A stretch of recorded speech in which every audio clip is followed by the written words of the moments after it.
शंभू महादेवाचा अभिषेक आणि धर्मशाळेचं उद्घाटन परशूच करेल. का वागतेस तू अशी माझ्याशी? कुठे काय वागते? दादाच्या हृदयामध्ये शिरणार त्या रेशमी किड्यासारखं. आणि एकदा का वेळ मिळाला की त्या रेशमी धाग्याने गळा कापून टाकणार. गावामध्ये असताना अनेक माजलेले बैल आणि उंडारलेल्या गाई म्हशी याच हाताने पकडून दावणीला बांधल्यात. पोलीस चौकीमध्ये जाताना एखाद्या नालायक माणसासारखं जावं. आईचं आणि ताईचं काहीतरी सिक्रेट चाललंय. सुमित्रा, आता परशू शंभू महादेवाला अभिषेक करणार, म्हणजे तुला पाटावर शेजारी बसायला हवं. नाही, नको. हो, नको काय? मला नाही बसायचं त्यांच्या बरोबर पाटावर. म्हणजे काय? अगं, पाटावर शेजारी बायकोने नाही बसायचं तर कोणी बसायचं? आणि हे बघ, जरा 2-4 साड्या आण नव्या तुझ्यासाठी. आहेत माझ्याकडे साड्या. अगं, कुठल्या त्या लग्नापासूनच्या जुन्या? मी जानकीला सांगते, दुकानात जा आणि नव्या साड्या घेऊन ये.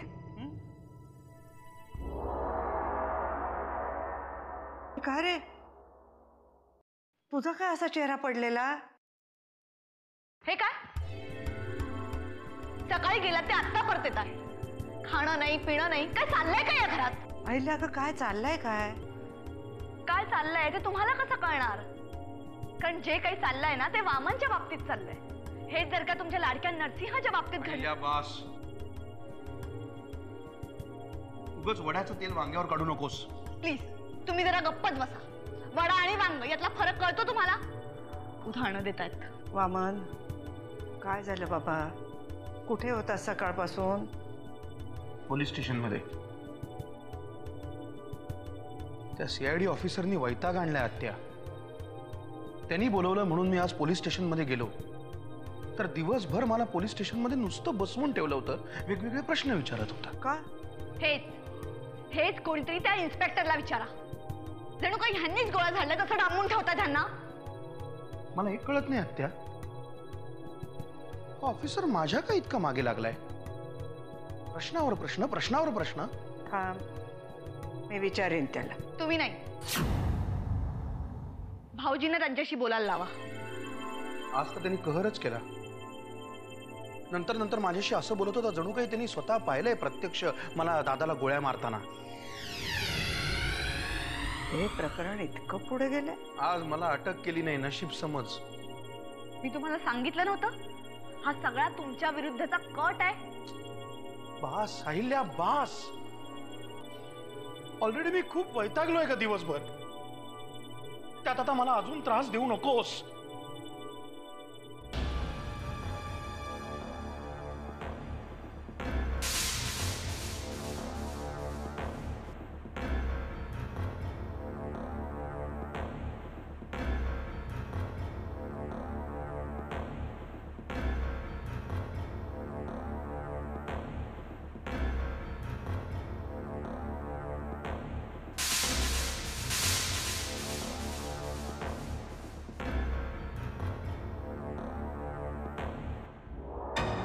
आपण दोघी एखाद्या दिवशी अडचणीत येऊ. मला माझ्यापेक्षा तुझी काळजी जास्त वाटते ग. म्हणून म्हटलं, बघ ना, माझी व्यवस्था इथून दुसरीकडे कुठेतरी करता आली तर. मला कळतंय तुम्हाला काय म्हणायचंय, पण मी काय करू? म्हणजे मला दुसरीकडे सोय बघणं अवघड नाही, जड नाही, पण पहिल्यांदा मला यांच्या कानावर घातलं पाहिजे. आणि हे मला वाकनीस काकांकडे पाठवतात. नाही, नको जानकी, मी तुझ्या पाया पडते, पण हे प्रकरण वाकणीसांपर्यंत नेऊ नकोस ग. मला त्याच माणसाची खूप भीती वाटते. पण मग मी करू तरी काय? हो, विसरलीस मी. कल्याणला माझे मामा राहतात, म्हणजे लांबचे मामा आहेत, पण ते करतील मदत मला. म्हणजे तुम्ही त्यांच्याकडे राहायला जाणार का? नाही, मला अगं तिथे राहता येणार नाही, पण त्यांच्या ओळखीने एखादी भाड्याने जागा मिळेल आणि छोटंसं काम सुद्धा मिळेल. अगं, पण मला थोडेसे पैसे लागतील ग, म्हणजे डिपॉझिट वगैरे भरायला. तुम्ही त्याची काळजी करू नका, पैशांचं मी पाहते. जानकी, अगं पण किमान 70-80 हजार रुपये लागतील ग. एवढे पैसे कुठून आणणार तू? नाही, रक्कम तशी मोठी आहे, पण मी करीन काहीतरी. बघते मी. जानकी, मला माहिती आहे ग, मी तुला खूप त्रास देते, पण मला समजून घे ग. असं काय बोलताय? उलट माझ्यामुळे तुमची अडचण दूर होतीये याचं बरंच वाटतंय मला. तुम्ही नका काळजी करू, सगळं ठीक होईल.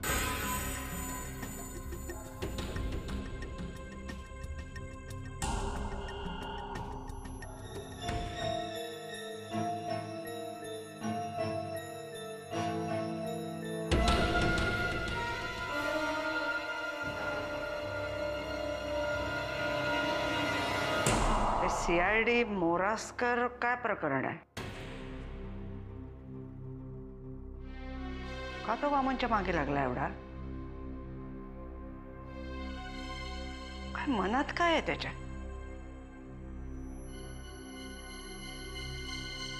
आत्याबाई, या प्रकरणामध्ये मी काहीच करू शकत नाही.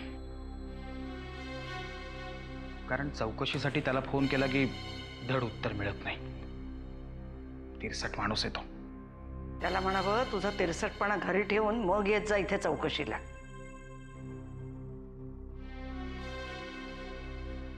आपण हा विचार करायला पाहिजे की मोरासकर वामनरावांच्या एवढा मागे का लागलाय. म्हणजे साहेबांच्या लग्नामुळे वामनराव नाखुश होते. त्यात त्यांचा राजनकडे ओढा होता.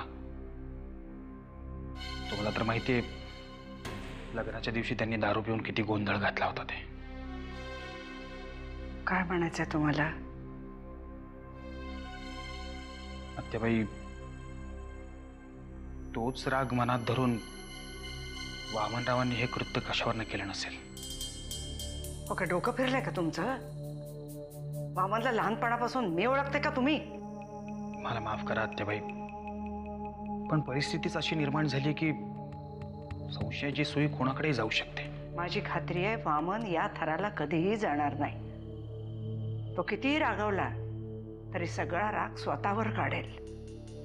त्याचं हे अति दारू पिणं हा त्यातलाच तर प्रकार होता. पण परशूचं तसं नाही आहे. तो डोक धरणाऱ्यांच्या पैकी आहे. पण आत्याबाई, परशू शेटवर कुठलाच संशय नाहीये.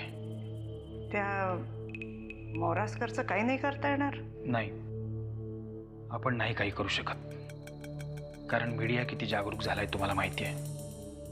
तो जर मीडियाकडे गेला तर वेगळाच घोळ होऊ शकतो. नरसिंहाला सांगूनच त्याचा बंदोबस्त करायला हवा.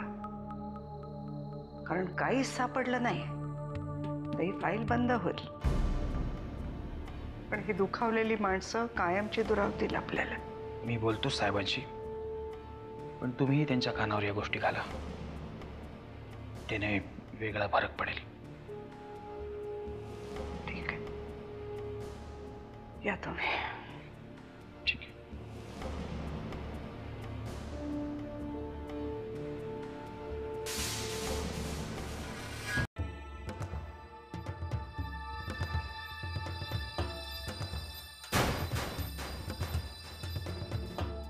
दादा, काय रे परशू, काय काम आहे? अरे काम असलं तरच तुला भेटायचं का? नुसतं मनापासून भेटावं असं वाटलं तर भेटायचं नाही का? तसं असेल तर दिवसातून 10 वेळा भेटत जा.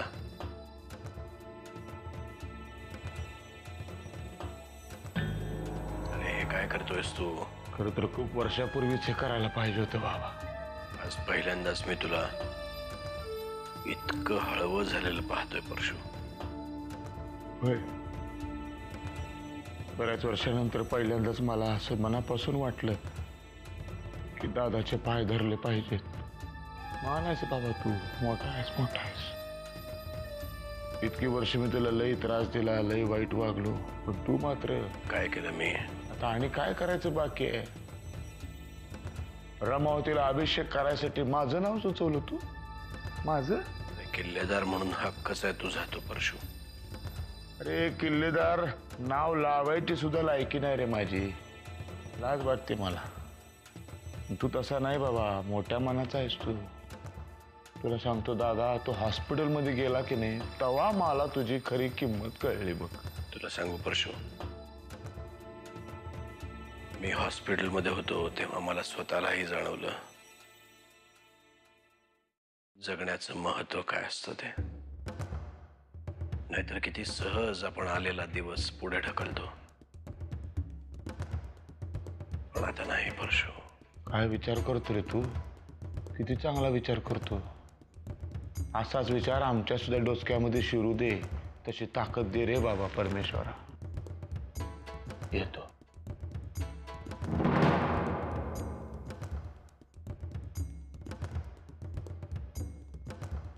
काळजी.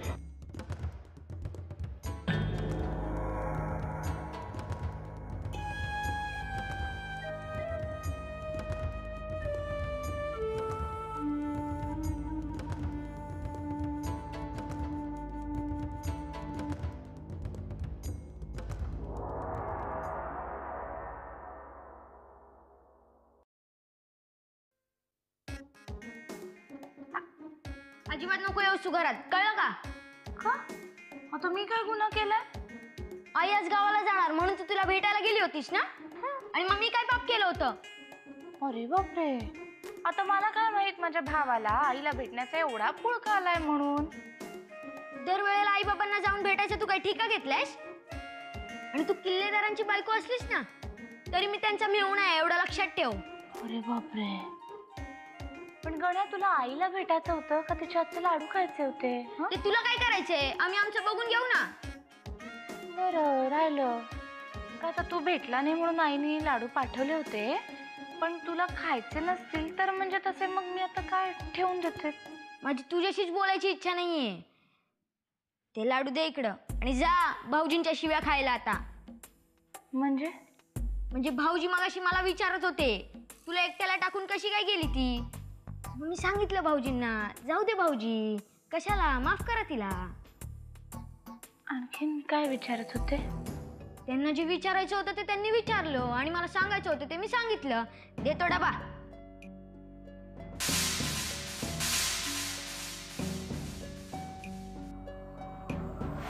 साहेब, राघोबाला आम्ही सगळीकडे शोधला. अगदी घराघरात जाऊन तपास केला पण कुठंच सापडला नाही. बरं झालं गायब झाला. त्यामुळे त्याच्यावरचा संशय आपला पक्का झालाय. म्हणजे राघोबा आणि वनिता यांचं नक्कीच काहीतरी शिजत होतं. आणि जर का तसं असेल तर त्या दोघांचा बॉस म्हणजे परशू शेठ. साहेब, आता तुम्ही सांगा काय करू? तू काहीही करू नकोस. माझ्या समोर सगळं चित्र स्पष्ट दिसायला लागलंय. राघोबा गायब झाला घाबरून आणि त्याच्या जागी दिग्याची एंट्री झाली. तोपर्यंत बाई इथंच होती. दिग्या नाहीये तर बाई गायब. आता दिग्या तर गेला ढगात. बाई इथंच असेल कुठेतरी शहरामध्ये. आपण ती जाऊन जाऊन जाणार कुठे? आपल्या दुश्मनाला कोणी थारा देणार नाही. कळेल, सगळं कळेल. जमदाडे, आता आपल्याला आपल्या बुडाखालची जमीन झटकावी लागेल. तर असं व्हायचं काखेत कळसा आणि गावाला वळसा. साहेब, मी लागू का आम्हाला? नाही, नको.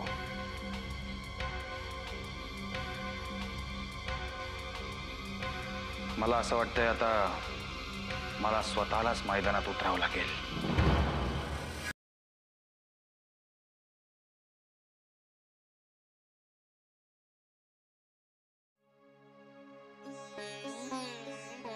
बघितलंस तुझ्याशिवाय मी किती अपूर्ण आहे ते. असं नका म्हणू, नाहीतर मग नर्मदा. फोटो कुठे आहे? मी काढला आज सकाळी. काढला म्हणजे का? कारण त्या आठवणी मला त्यांच्या गोड मिठीतून सोडायलाच तयार नाहीत. म्हणून मी तो काढून टाकला. मी जे केलं ते चूक की बरोबर हे मला माहित नाही. तुम्हाला वाटतं त्याने काही फरक पडेल? माहित नाही. निदान नर्मदेचा फोटो डोळ्यासमोर तरी नसेल माझ्या. मला वाटतं की तो फोटो भिंतीपेक्षा जास्त ना तुमच्या मनात आहे. त्या सगळ्या जुन्या आठवणी अशा कशा विसराल? मी त्या आठवणींपासून लांब पळण्याचा प्रयत्न करत नाहीये. तर आजचा दिवस जगायचा मला, तो सुद्धा उद्याच्या सोबत.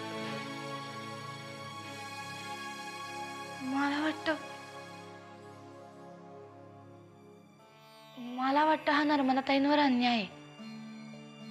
त्यांच्या आठवणी कुणासाठी अडथळा कशा काय असू शकतील?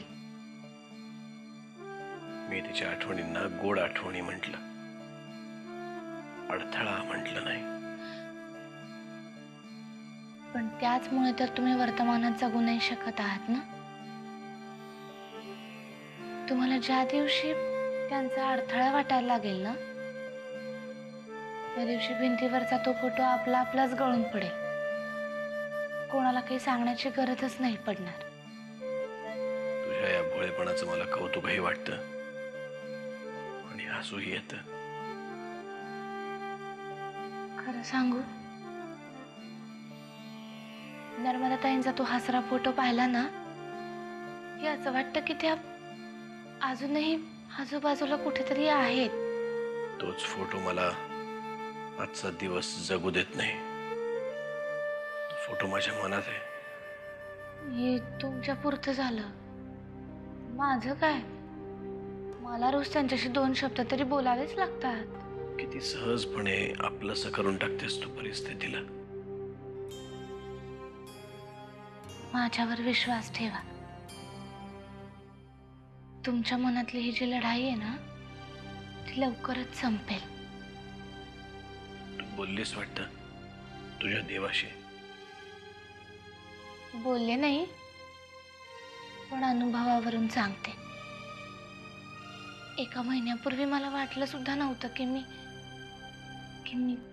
तुमच्या जवळ बसून नर्मदाताईंच्या असण्या नसण्याबद्दल बोलत असेन. होईल सगळं ठीक. तुला हे सगळं एवढं सोपं वाटतंय का?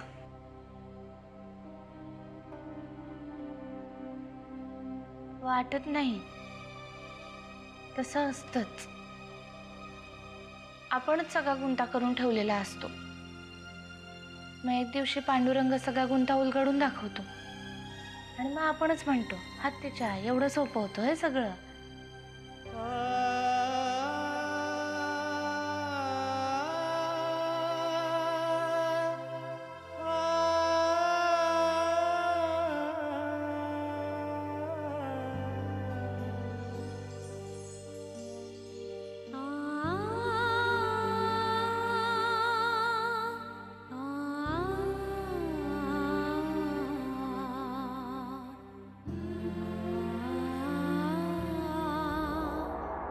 सुमित्रा, गुरुजींनी परवाचा दिवस बारशाला चांगला मुहूर्त म्हणून सांगितलाय. मी लगेच हो म्हणून टाकलं. परवा? अरे बापरे, म्हणजे एकच दिवस आहे आपल्या हातात.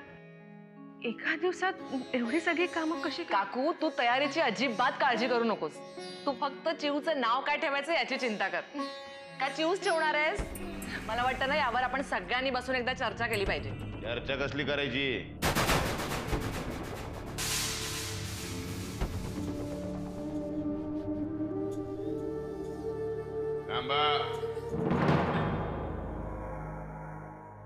कुठे निघालंय?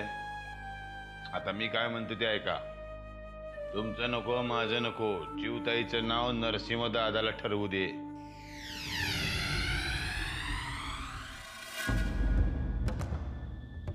कारण त्याचा जास्त हक्क आहे तिच्यावर. त्याची एकुलती एक लाडकी पुतणी आहे ती. खरंच बाबा खूप छान नाव ठेवतील चिऊचं. परशू, बरा आहेस ना बाबा?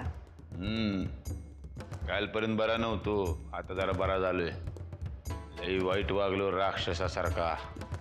लई छळले पोरीला, बायकोला. जाऊ दे रे, आता मागचं कशाला काढतोस? तुला उपरती झालीये ना, हेच खूप झालं. आपण माझ्यासारख्या नालायक माणसाच्या पोरीचं नाव ठेवताना दादाला कमीपणा तर नाही ना वाटणार? अरे काहीतरीच काय बोलतोयस तू? तो काय असा मनात ठेवणारा माणूस आहे?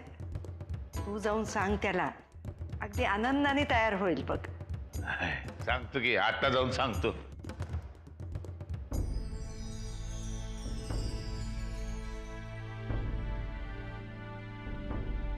देवा शंभूनाथा, याला असाच ठेव रे बाबा.